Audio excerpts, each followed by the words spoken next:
The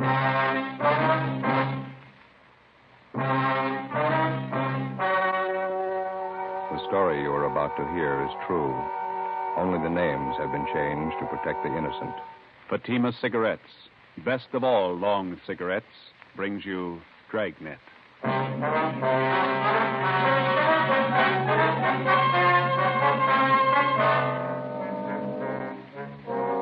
You're a detective sergeant. You're assigned to homicide detail. A socially prominent citizen is plotting to kill his wife. He tells you his plans for the murder. He hires you to do the killing. Your job, stop him. When you compare Fatima with other long cigarettes, the difference is quality. Yes, in Fatima, the difference is quality. If you want a long cigarette, smoke the best of all long cigarettes. Smoke extra mild Fatima.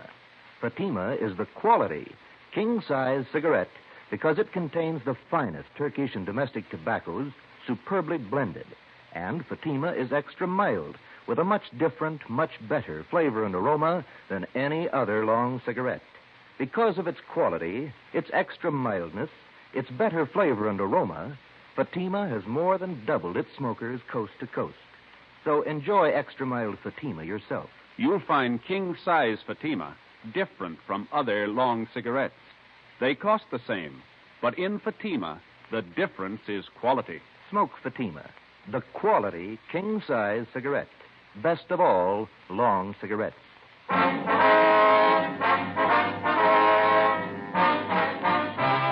Dragnet, the documented drama of an actual crime.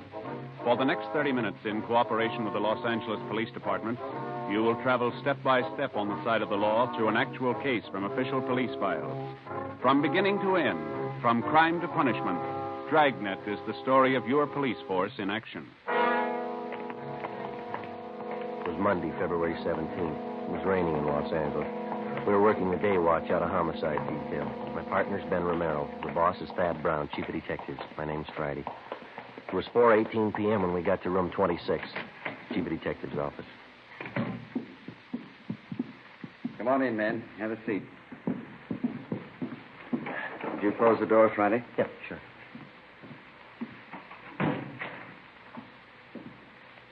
Captain Steed, Sergeant Romero, Sergeant Friday. I'd like to have you meet Special Agent Ray Kimball, Public Utilities Commissioner. Mr. Kimball. Mr. Kimball. And his friend, Mr. Trudeau. How do you do? Trudeau? Oh, I see. Gentlemen, Mr. Kimball and Mr. Trudeau here have some important information to give us. Mr. Trudeau, would you like to repeat for these officers what you told us a few moments ago? Yes, sir.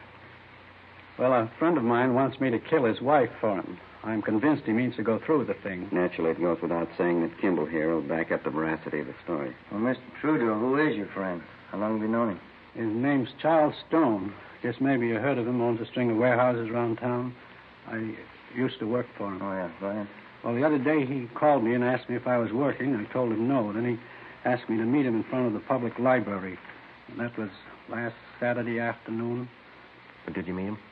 Yes, I did. And he took me to a bar in the neighborhood, started telling me all about his troubles at home. Mm-hmm. He said his wife was stepping out on him, running around with other men. Well, we had quite a few drinks, and I guess I thought that's what accounted for it. What's that, Mr. Trudeau? Well, he leaned toward me and he said, here's the dope. The wife and I haven't been getting along well at all for about a year. She's stepping out with some other guy on me, and to make a long story short, well, that's when he told me. I see. He said, I want to lose her. What do you say?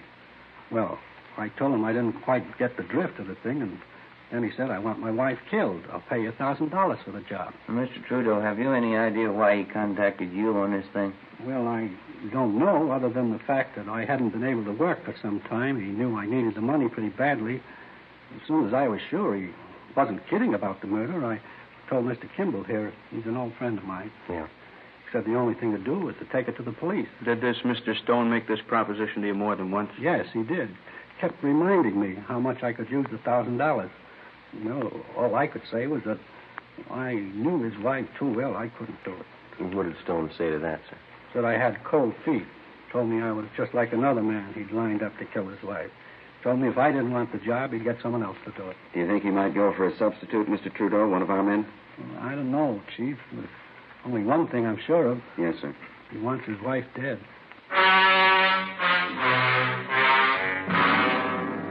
4:42 p.m. The meeting in the chief of detective's office went on. A man by the name of Charles Stone wanted his wife murdered. He'd offered $1,000 for her death. He'd approached two men to do the job, and both had refused. From the information we'd received, we knew he wouldn't stop there. There are a lot of people who'd kill for $1,000. It was only a matter of time till he found one. The plan was formulated, and Ben and I were assigned to the case. 5 p.m. Together with Captain Steed and Mr. Trudeau, we left Thad Brown's office and went down the hall to homicide. In your last meeting with Stone, Mr. Trudeau, you refused outright to have anything to do with his plan to have his wife murdered. Is that right? That's right. Did you leave any opening at all? Well, just to get away from the guy, I told him if I heard of anybody that'd do the job, I'd let him know. Do you think that maybe he'd listen to you if you went back and suggested somebody? I don't know. He'd listen to me, but he's no dummy. You got to understand that. He's going to be careful. Well, which one of you is going to play the killer? I'd like to try it, Skipper. Who's going to fit the part best? Trudeau here just told you that Charles Stone's no pushover. I don't know, Captain. This officer here... Me? Yeah, no offense, but I'd sure take you for a cop. You would? Why's that? Well, I don't know. You just look like one, I guess. Well, Joe is a little closer to average height, weight. Yeah, that's what I mean, Captain. He doesn't look like a cop. All right. Now, Mr. Trudeau, you're willing to go along with us on this thing? Certainly, Captain. Anything I can do. You just tell me what you want. Well, just as soon as possible, we'd like to have you contact Mr. Stone. You'll know how to approach him so as not to make him suspicious. Yes, I think I can do that. Joe, how do you want to go about this? Well, I better use some kind of an alias. Let's see, Matson. Joe Matson. Mm-hmm. How about Kelly? Just plain Kelly? That's fine with me. Good. Now, how about your background, then? Better get that straight with Mr. Trudeau here. Well, suppose I tell him I'm from Phoenix, huh? Mm-hmm. I know that town pretty well. He might ask me some questions about it. Okay. And now, how'd you happen to know Trudeau, the Army? Did you ever serve in the Army, Mr. Trudeau? Yes, sir. 42 to 45. CBI fitter. All right. Well, we served together in the Army, huh? Let's make it in China. Mm-hmm. Quartermaster Corps, all right? Mm-hmm. All right. And now, Mr. Trudeau, this is all you'll have to do. Set up a meeting with Stone as soon as possible. Introduce Friday as the man who's willing to do the job for him, an old Army friend. Then step out of the picture as quickly as you can. All right, Captain. I understand. It goes without saying, we certainly appreciate your cooperation. And not at all, sir. Only glad I'm in a position to help out. You'll probably save that woman's life. I wish I could be sure. How do you mean, Trudeau? The last time I saw Charlie Stone was 3 days ago. Maybe he's hired somebody else.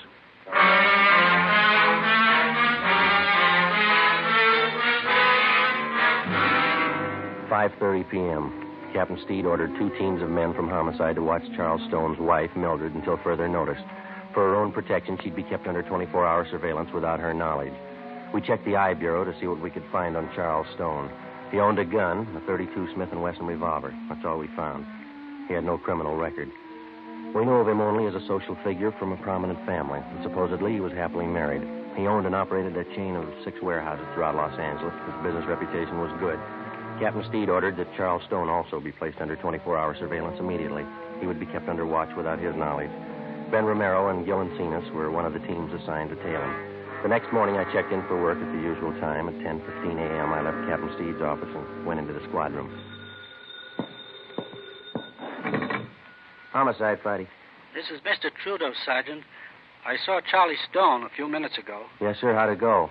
We talked about 20 minutes. I told him you might be willing to do the job. What'd he say? He wants to meet you. Before he hung up, Trudeau told me that Charles Stone would meet us that night in Section B in the grandstands at the midget auto races out near Santa Monica. I informed Captain Steed of the development, and then I left the office, went home, put away my gun and all my identification, changed into some old clothes. I boarded a bus and rode back downtown to the Skid Row area where I rented a single room in a cheap hotel. I signed the register J. Kelly, Phoenix, Arizona. 5:30 p.m. I went to Koken's Cafe on the corner of South Main and Satella Street. Captain Steed was waiting for me in one of the rear booths. Hi. Hi. You look like you're all set. How does the outfit strike you okay? You're fine. That old leather jacket's a good touch. Oh, better let your beard grow a little. You all right? I rented a room in one of the hotels down here. I could use a little expense money. Glad you said a little. All right, I'll fix it up for you. Here's the phone number of the hotel in case you want to contact me. Good. One thing that's got me a little worried, Skipper. Yeah? The legal angle. You know, you can get pretty close to entrapment in cases like this. Well, nothing to worry about. You just play it straight down the line. Yeah? The idea for the crime has to originate in the mind of the criminal. It's got to be all his idea. You just go along with it. Okay. Be Sure, and keep us posted. Yes, I will. Murder of his wife means a lot to Stone. He wouldn't want anybody getting in his way. Yeah. Be careful. That night, I had dinner with Trudeau at a cafeteria on South Grand, and then we caught a bus and rode out to the stadium where they held the midget auto races.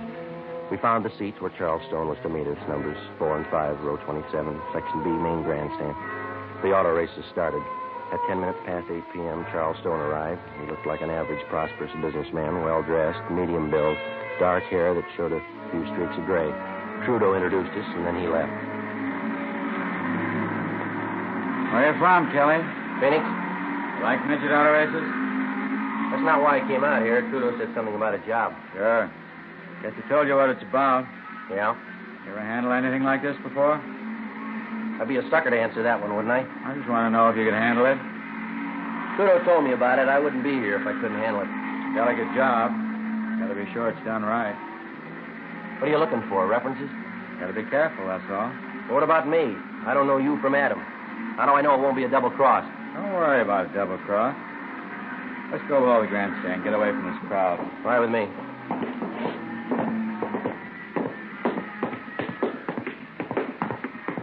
You haven't said anything about money yet. Funny time talk money. I'd like to know. How much you want? Trudeau said 1,000. Yeah. When could you get it? When would you want it? Before? I'd be a dope to do the job without getting paid first. I'd be just as stupid to give it to you first. Say, can I buy you a hot dog, cold drink? Okay.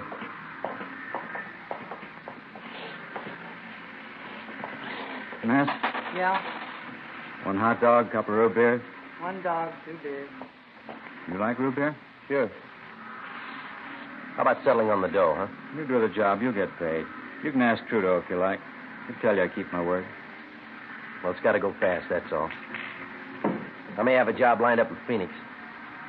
I got to get that dough and some new clothes. Got to put up some kind of a front. That's why I need the dough fast, no waiting. You'll get your money. We can work out something. Hot dog, 2 root beers, 40. Mustard's on the counter. There you are. Thank you. Just move over there out of the way. Okay.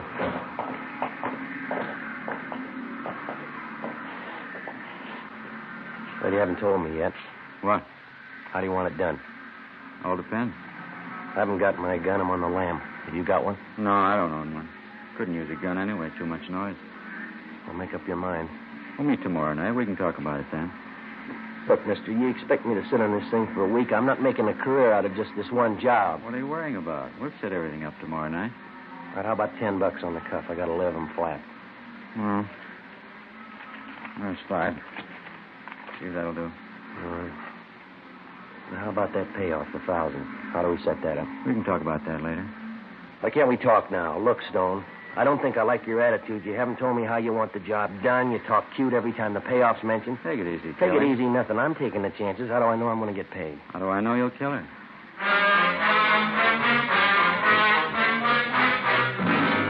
Before I left Charles Stone, we set up a meeting for the following night at 8 o'clock. I caught a bus and went back to the hotel room.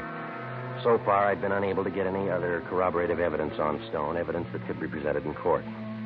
The next morning, I called the office and kept them posted on developments. I had my meals at a lunch counter next door to the hotel, and I stuck pretty close to my room. At 2:30 that afternoon, Ben called. We tailed Stone to the midget auto races last night. Did you do any good? Well, not bad. It's going a little slow, though. We tailed him after he left you. We drove to a Beverly Hills address, apartment house. Thought he lived in Glendale. He does. The apartment he went to is registered to a Jean Howard. Stayed till 4 this morning. Checked the Howard girl out. She's a secretary at one of Stone's warehouses. Oh, maybe that explains why Stone wants to get rid of his wife, huh? Here's one more thing. We tailed him to a gun shop this morning. Bought a couple of things, and after he's gone, we checked with the store clerk. Told us Stone bought a box of shells, 32 caliber. Same kind of gun he had registered in it, 32 S&W? Yeah. That's funny. Stone told me he doesn't own a gun. Doesn't look too good in my book. All right, now let's don't start worrying, huh? Don't trust him a dime's worth, Joe, that's all. All right. You want to check with me later on? I've got to keep this line open. Yeah, all right. See you later. All right.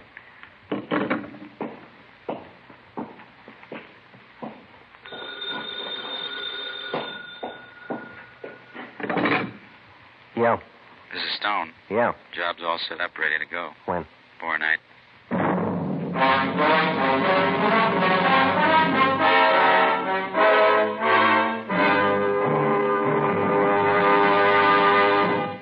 listening to Dragnet, the case history of a police investigation presented in the public interest by Fatima Cigarettes. If you smoke a long cigarette, it will be in your interest to listen to a typical case history of a Fatima smoker. It's the case of New York cover girl Rita Daigle.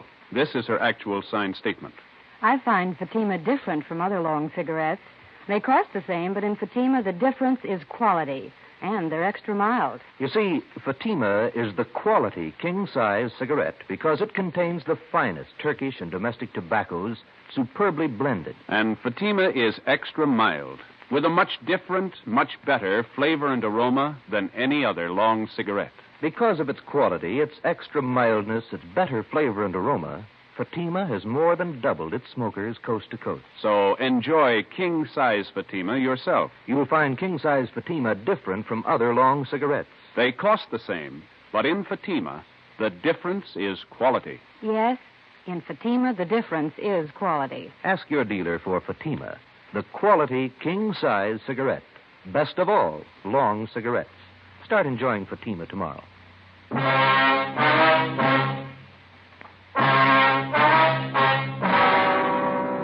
February 19th, 8:55 p.m. Charles Stone picked me up in his car at the corner of Alameda and 6th Streets. He turned onto South Broadway and he headed down for the beach. He hunched over the wheel as he drove. I kept wondering how I was going to pin him down. We were less than 24 hours away from the scheduled murder of his wife, and I still didn't have a case against him that'd stand up in court. If he failed to produce sufficient evidence tonight, Stone had a good chance of going free, whether he succeeded in having his wife killed or not. I also had no idea what plans the suspect had made before he hired me to do the killing. There was a definite possibility that he might have arranged for somebody else to commit the actual murder and then set up a double cross with me as the victim. We knew he had a .32 S&W revolver registered in his name, but he denied to me that he even owned a gun. 9:03 p.m., we pulled up in front of Stone's beach house.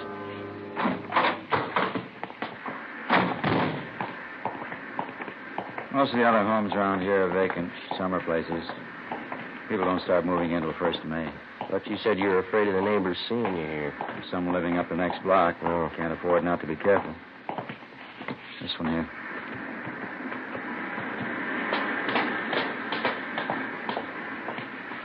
There's the front door key. See if you can work it. Well, I know how it works. You go ahead and open it. All right.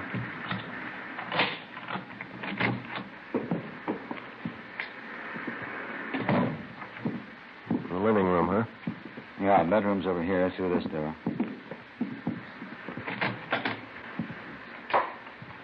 Uh-huh. All right, what's the story? Where do I start? My wife should be here about 6 o'clock tomorrow night. She'll be coming down alone to get the house ready for a weekend party. When do you want me here? About 4 in the afternoon. Here's the key to the front door. Better pick it up and hand it to me, huh? Okay, here you go. First thing you do when you get here is pull out all the drawers in the bedroom bureau, scatter things around, make it look as much like a burglary as you can. Yeah? Same here in the living room. Desk drawer, table, cupboards. Turn them inside out, throw things around. Leave my fingerprints all over everything? I've taken care of that. A pair of gloves of mine. You'll find them here in this drawer. Remember that. All right. Let's see now. Oh, yeah, sash cord. I'm sure this ought to serve the purpose. Shouldn't have any trouble.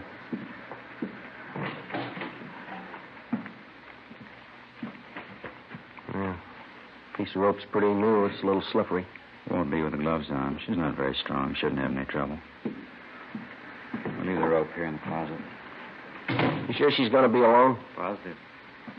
Where am I supposed to hide? Let me show you. Here. Right by the front door. It's a closet. Yeah.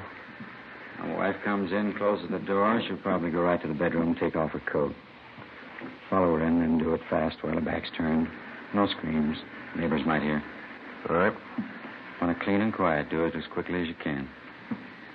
Now, when you're finished, here's what I want you to do with her. What's that? Take the body and bring it this way. Come here. Here, I want you to see. All right. That's the living room to these French doors. Open this one. You won't have any trouble. Take the body out here on the porch. Come with me now. I want you to get this clear in your mind. Yeah, I think I got it. Take her down to this end of the porch. Right to the railing. Leave her here. It's very important, you understand? All the way down to the end of the porch here. I don't get it, but I guess it's all right. All right, let's go back in. Look, Stone, I may forget the layout of this house here. Would you draw a floor plan for me? I don't want to get mixed up here. No, there's paper on the desk there. You can draw it yourself before you leave tonight. What's the matter? Don't you trust me? Can't afford to take any chances. Oh, what was it? Yeah. After you're finished, using the rope, I mean. Yeah. You'll find some rings on my wife's fingers. Take them all off. Big setting especially. There'll be a bracelet on her left wrist. Take that, too. What'll I do with them? Put them in this white vase in the mantel here. The rings and the bracelet. Don't miss any of the rings. They're expensive. Well, how about me bringing them to you? I can pick up my dough at the same time. No, put them in the vase.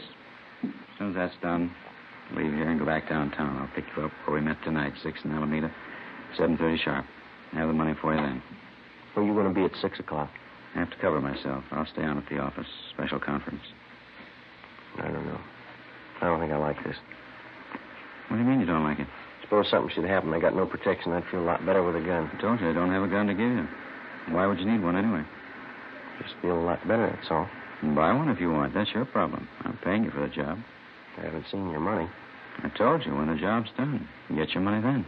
There's just one thing I want to make sure of. No mistakes here. Don't worry, you get your pay. Ask Trudeau if you like. He'll tell you can trust me. You can ask anybody. How about your wife? Before I left Charles Stone, I got one more valuable piece of evidence out of him, a special phone number written in his handwriting on the back of one of his business cards. In case anything went wrong, I was to call him at this number. In his own handwriting, I also got a list of times that I was supposed to remember. When to come to the house, when to leave, when to meet him for the payoff. The next afternoon at 3:30, I left the hotel and drove my car out to Venice to Stone's beach house. Captain Steed and another officer from Homicide followed me out. We waited in the house together. Shortly before 6 p.m., Mrs. Mildred Stone arrived with Biff, Ben, and Gil and seen us. She refused to believe the story of her husband's plot to have her murdered. Captain Steed laid out the evidence for her. This key, Mrs. Stone, you recognize it? Why, yes, it's the one for the front door. Must be Charles. He gave it to this officer, Mrs. Stone, the man who was supposed to murder you. No, I don't believe it. Do you have any idea what's in that closet, ma'am, that one over there? There's nothing in there. I cleaned it out the last time we were here. I cleaned out all the closets. I'd like to show it to you, ma'am.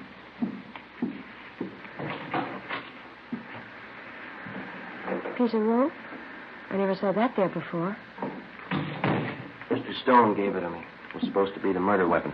Just one more point, ma'am. Over here, please. Do you know what's in this drawer here? It's empty. It has to be. We never keep anything in there. Only when we move down for the summer months. Joe? Right. A pair of your husband's old gloves. Is that right, ma'am? Well, why would they be there? What for? I was supposed to wear them while I was in the house so I wouldn't leave fingerprints. Do you mind if I sit down? Here you are. I'm sorry, Mrs. Stone. We know it's a terrible shock for you. I think you realize we had to tell you. It's all right. You've been very kind. You saved my life. I'm sorry now that happened. It would have been better if he'd succeeded. Much better. Take it easy, Mrs. Stone. The shame. Terrible, terrible shame. Is there anything I can do for him? He wanted to have you murdered, ma'am. I know that. He wanted me dead. Yes, ma'am. There's only one thing. Yeah? He's my husband, Sergeant. I love him.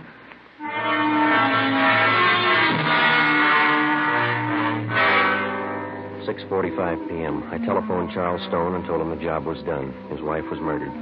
He said he'd meet me at 6th and Alameda Streets for the payoff as scheduled. I waited. He failed to show up. At 7:30 p.m., Stone was placed under arrest as he parked his car in front of their Venice beach house. A loaded .32 caliber revolver was found in his pocket. He was taken back to the city hall, the chief of detective's office. Ben and I waited outside the open door. We could hear Thad Brown start the interrogation inside. Do you know what we have you down here for, Mr. Stone? No, I haven't the faintest idea. What would you say if I told you your wife had been murdered? I think you're crazy. What would you say if I told you that you're accused of her murder? It's silly. It's ridiculous. I've been at work all day. I can prove it. All right, Friday, come in. Yes, sir.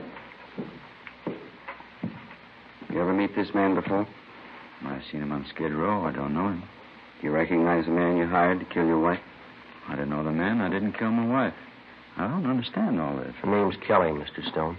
He's some fake officer. A Skid Row bum. I don't know him. I don't think that's going to make it, Stone. Both you and your wife have been tailed constantly for the last couple of days. Photographs taken. Midget auto races. 6th and Alameda. Beverly Hills apartment. Crazy. You don't know what you're talking about. Mike, would you send the lady in, please?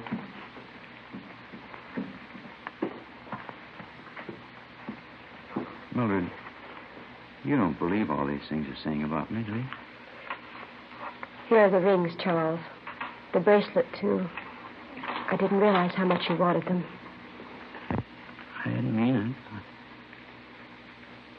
I don't know what I was thinking of. There, Charles. There, it's all right now. You'll feel better in a few minutes. Yes, ma'am. That's all, Friday. Right.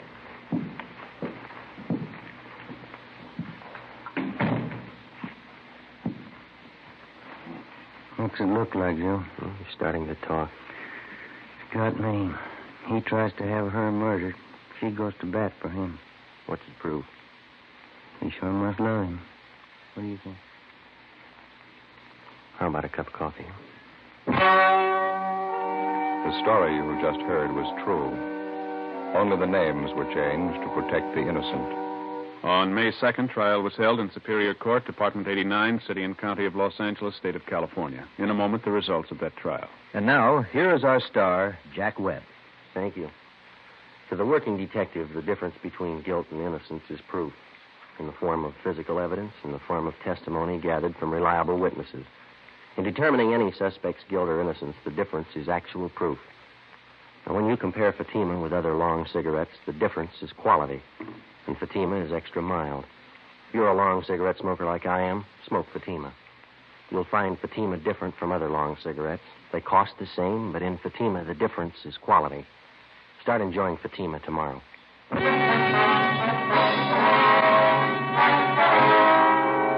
Charles Farnsworth Stone was tried and convicted on soliciting the commission of a felony, 2 counts.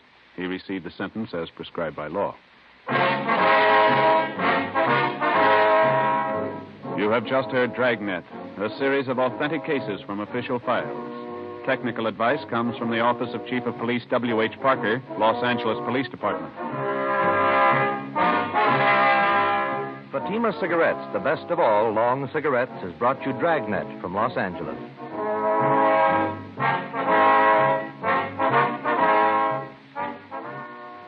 Hi, folks. This is Bob on the air for Chesterfield. Every Tuesday night, consult your local paper for time and station Hope. And Bing, on the air for Chesterfield every Wednesday night, Crosby. I've called this little seminar to teach our new boy the ropes. Say, Sag, I think it's only fair to warn you, with me selling Chesterfields this year, you'll have to limp along lively to keep up. Oh, okay. Since when have you been any competition, lover boy? When we're in pictures together, who always gets the girl? Which only backs up the old saying, everybody loves a fat man. Seriously, friends, Skinflint and I, we do agree 100% on this. Chesterfields are milder. And they leave no unpleasant aftertaste. So always buy our cigarette, Chesterfield. The best cigarette for you to smoke. Hear Hope and Crosby Tuesday. Next, We the People on NBC.